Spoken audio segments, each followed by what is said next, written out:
Bismillahirrahmanirrahim. Assalamualaikum warahmatullahi wabarakatuh. Salam sejahtera untuk kita semua.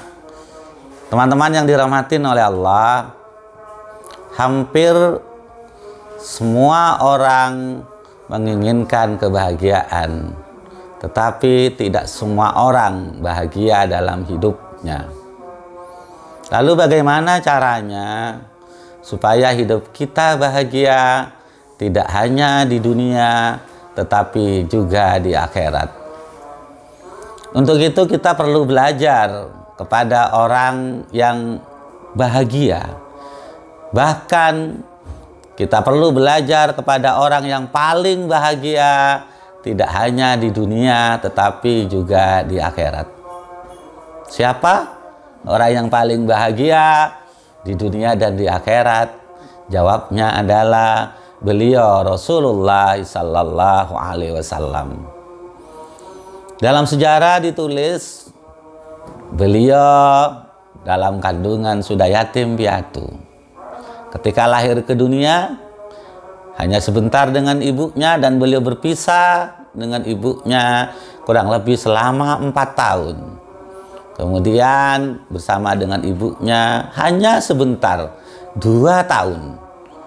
Kemudian hidup dengan kakeknya dan kemudian dengan pamannya.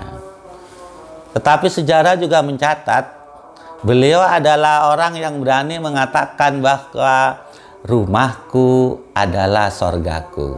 Sekali lagi, beliau adalah orang yang berani mengatakan rumahku adalah sorgaku. Beliau orang yang lapang dada ketika disakitin. Beliau adalah orang yang memaafkan ketika disalahin sama orang. Beliau dengan tenangnya menghadapi berbagai macam permasalahan. Bahkan ketika beliau jadi pemimpin di Madinah, kalau sekarang seperti presiden, satu saat datang kepada istrinya, Siti Aisyah, kemudian bertanya, "Aisyah, ada makanan hari ini?" Apa jawaban Aisyah? "Ya Rasulullah, hari ini tidak ada makanan." Seorang presiden dengan kekuasaan yang luar biasa, di rumahnya tidak ada makanan, tapi beliau dengan tersenyum mengatakan, "Hari ini saya puasa."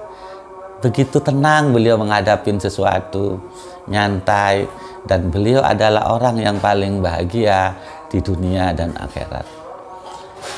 Lalu bagaimana caranya menurut beliau supaya kita bahagia di dunia dan di akhirat?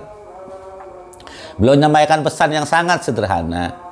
Kalau pengen bahagia, maka untuk urusan duniamu lihatlah ke bawah, dan untuk urusan akhiratmu lihatlah ke atas.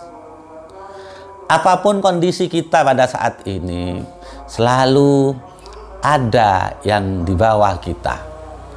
Kalau kita misalnya punya penghasilan 2 juta per bulan, mungkin ada di antara teman kita yang masih 1 juta. Mungkin kalau kita sakit, mungkin ada teman kita yang lebih sakit.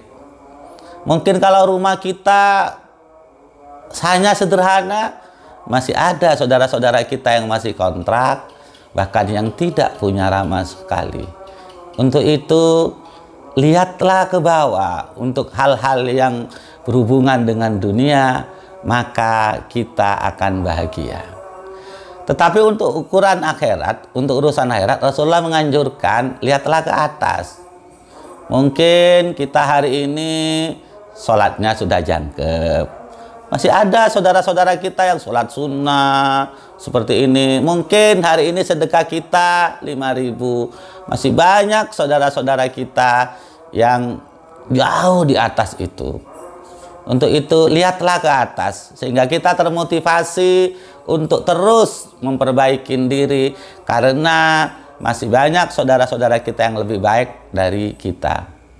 Untuk itu, mari kita mencoba untuk mengikuti apa yang dianjurkan oleh beliau Rasulullah. Untuk duniamu, lihatlah ke bawah. Dan untuk akhiratmu, lihatlah ke atas. Ini mungkin bukan perkara mudah. Teori gampang. Tapi prakteknya dibutuhkan komitmen kita.